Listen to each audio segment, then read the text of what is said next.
Camellias don't need to be pruned regularly, but I'm going to show you how to prune them and why it's best to do so after flowering. Camellias flower on the new growth from the previous year, and that's why it's important to prune immediately after flowering.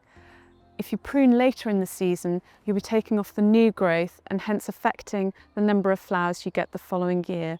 But there's really nothing to fear about pruning your camellia. A healthy camellia is a vigorous grower and it will grow back. The main reasons we prune a camellia is to shape the shrub and also maintain it at the size for the space you have available. You may want to prune the lower branches of your camellia in order to raise the canopy, which will allow you to underplant with herbaceous perennials and spring flowering bulbs. Before you start pruning, make sure all your tools are clean and sharp. So I have a pair of secateurs here which are ideal for young growth, any kind of thin, whippy branches, roughly under the size of a pencil. For branches that are thicker than a pencil, you can use loppers, and for any large, substantial branches, a pruning saw is ideal. Every camellia has its own habit, so before you start pruning, it's a good idea to take a really good look at your camellia to get a sense of the size and shape that you want. You may want to prune out longer branches that are sticking out from the main framework of the shrub.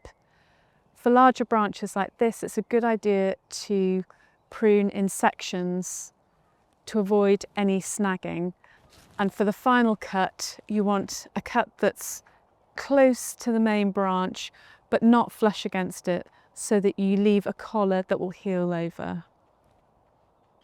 This camellia has started to grow over the path, so you can trim back the tips of the branches to get it back to the size that you want. As you can see, the foliage on this camellia has become a bit too sparse, so this is an ideal candidate for a hard regenerative prune in March. We'd be looking to prune to roughly about this height. You can prune to 60 centimetres, roughly 2 feet above the ground. We may take out this back section here, right down to there, and prune this branch roughly to a sort of similar height, and doing so will stimulate a lot of new, dense, lush growth. This is an example of a mature camellia that had a hard prune, what we call a regenerative prune, to renovate the shape and to stimulate bushier growth. So you can see here the main trunk became really very substantial and thick.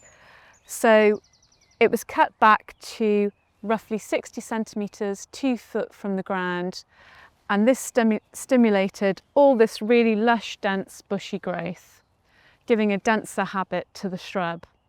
Now we do this in March, which is the start of the growing cycle for camellias, and that's in order to give it time to recover and to get a chance to stimulate all this new growth. With potted camellias, make sure you feed them regularly right through until July with a liquid ericaceous feed following the instructions on the pack, and water all your camellias, whether potted or growing in the ground, during the summer to ensure good flower bud formation. With these simple steps, you can make sure that your camellia has lush, healthy growth and is kept at the right size and shape for your garden.